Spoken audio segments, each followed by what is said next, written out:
Hi there. Welcome back. Yeah, welcome back. We're just picking up on a video we were just recording. Yeah. But, we had a little bit of an office chair computer USB port unwelcome combination.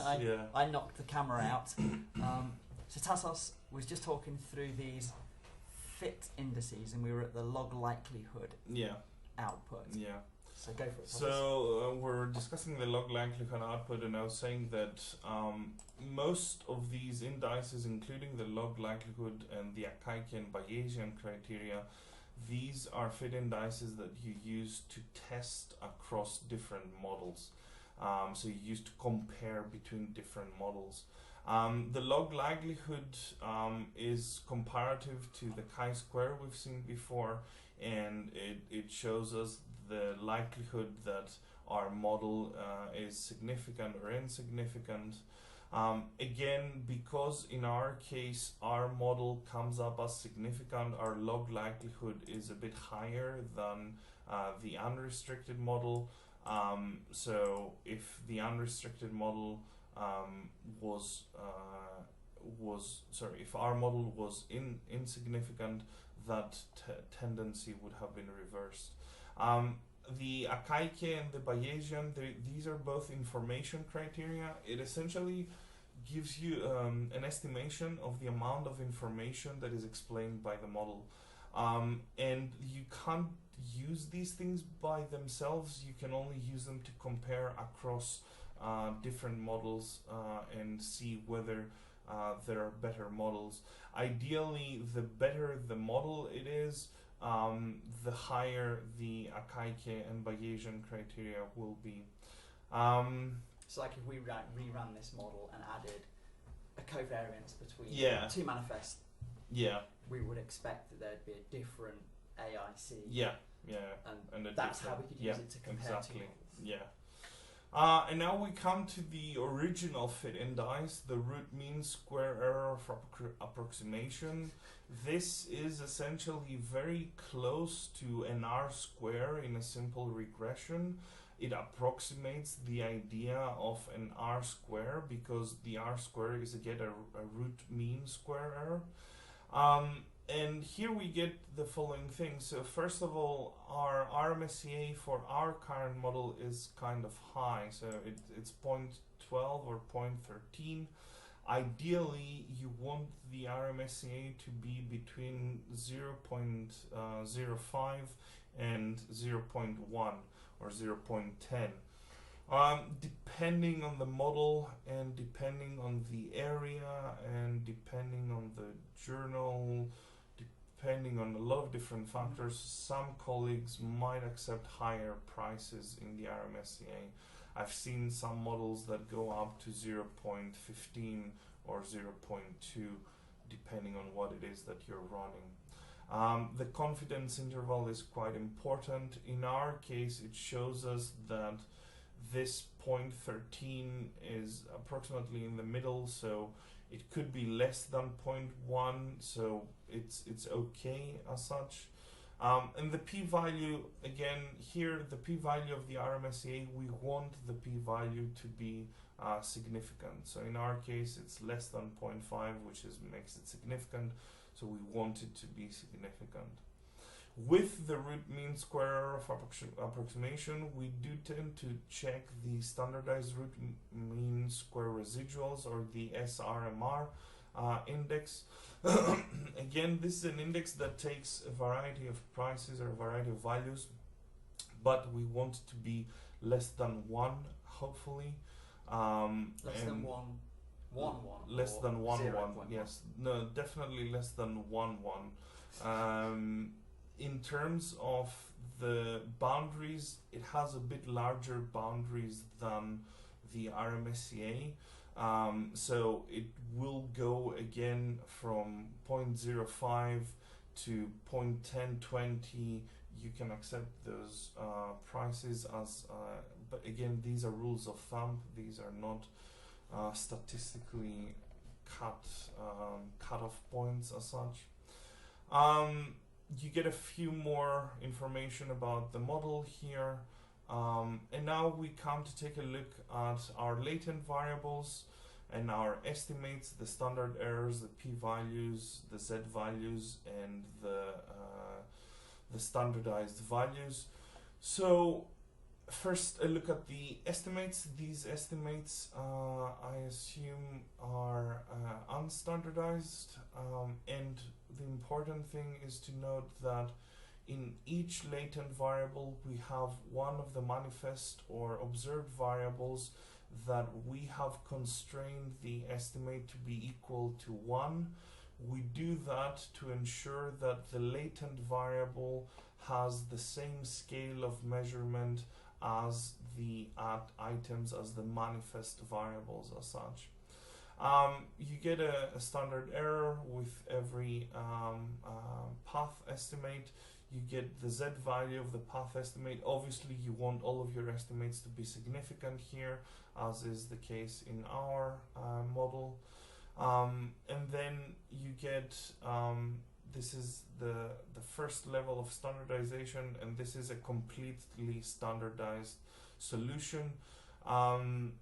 This is the solution you would use if you want to compare across models. This is the solution you would use if you wanted to report the model in a paper or an assignment.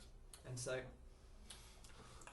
when we're saying that the estimate is 1, what that's essentially saying is that the scale of this variable, the one that's at 1, yeah, that is the scale for the latent variable. Yeah, exactly. Yeah. So what happens if let's say add gen 1 and add gen 2, one's measured on a 10-point Likert scale and one's measured on a 3-point Likert scale? So is that a problem? Yeah, that can be a problem in okay. structural equation modeling and confirmatory factor analysis.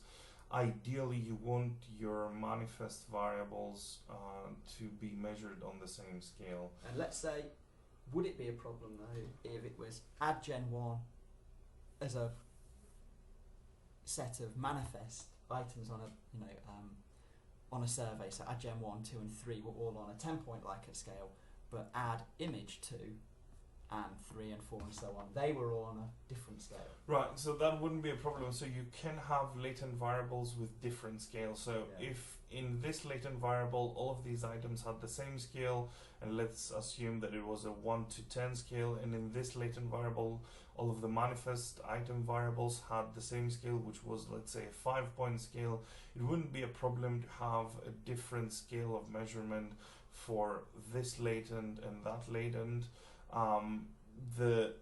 The estimates, we would be able to read them because these estimates are only meaningful within that particular variable, so that wouldn't be a problem as such. The problem does exist when you have item or manifest variables with different scales. Then it's possible that you need to employ more complicated solutions, as in actually creating latent variables based on the measurement scale, not only based on the content or the theory, for example. Okay, that sounds like it's more complicated than this video. Yes, it definitely is. And here we have the covariance, and we were discussing about this before. We have a negative estimate of covariance here. Now, traditionally speaking, you want to avoid negative estimates and negative signs, because a lot of, or all of structural equation modeling and confirmatory factor analysis, what it is, it's essentially matrix algebra, linear matrix algebra. And in matrix algebra, if you have a column or a row with minus, it might confuse the software and might make the calculations very difficult. What we figured out before was that this minus sign is related with this minus sign here. Essentially, we have coded the general attitude towards the ad to be scored reversely compared to the specific attitude towards the ad. So in order to make this estimate positive, all we need to do is reverse the items in attitude towards the ad, and this negative estimate would become positive. Yeah, so Tassos was, because he knows what he's doing when he designs surveys, had some items that were worded differently, the opposite way, to make sure people were paying attention. And we haven't done any reverse coding, so we've just left the items as they were, but what that means is add gen might be 10 is bad and add spec 10 is good. Yeah, exactly. Yeah. In our case, I think that's the case. Yeah, so we would have just needed to make a decision about which one of those to reverse, and then all those negative signs should have gone away. Yeah, exactly. And technically speaking, if you see this kind of result in any kind of model you run, it's not a reason to be worried as such. It should have a very straightforward explanation. So it's no reason to fear it. It's just that sometimes, depending on the matrix calculation and on your sample size, you might not actually get results. So that's when you want to be careful to have everything in order. Here we get in the summary file ends with the variances. So these are the variances, the variance estimates and p-values from all of the different items. We don't really use this table much, so that's the end of the results. Yeah, I mean, it's worth pointing out you can get more out of the results of lavaan, so you can get modification indices, which would help you if you were doing some of that polishing of your model to tell you if you lose a manifest variable, for example, how much does it help you to improve. But we won't go into that in this video because I think that's probably a bit much. What we did want to then do is use semPlot. Yeah, exactly, to take a visualization, see how our model looks in as a path model. And to do that, we can use this function in SEMPlots, which is called SEMPaths, and it's going to create a nice little picture for us.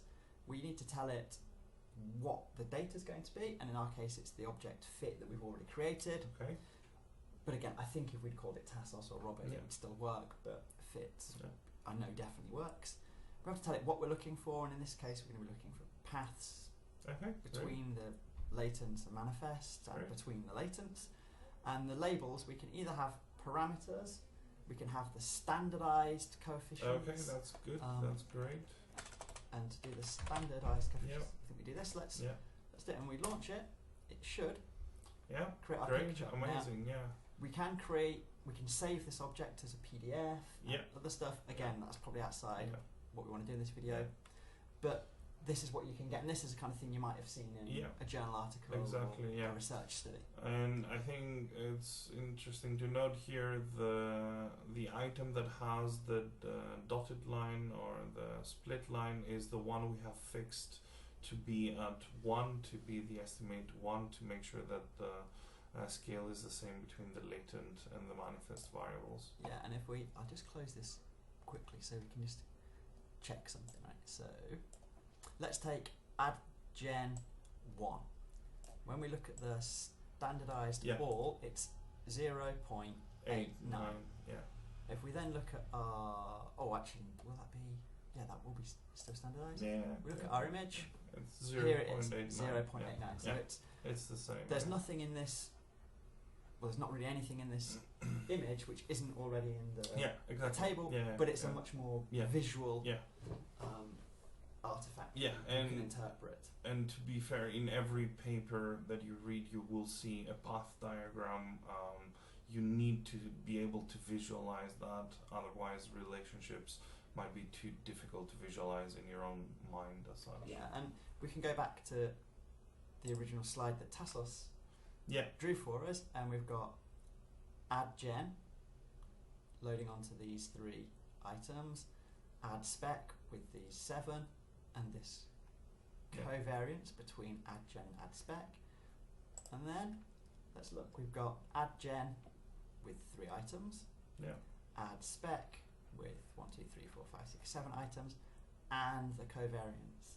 So it's literally just taken the hypothesized relationships that Tassos put out and created a image that's actually better drawn than yours. It looks more neat. So that's everything we wanted to do in this video. So all these videos, sorry for the technology breaking. But so we've talked a little bit about what latent variable models are, how they compare to other types of factor analysis, exploratory factor analysis.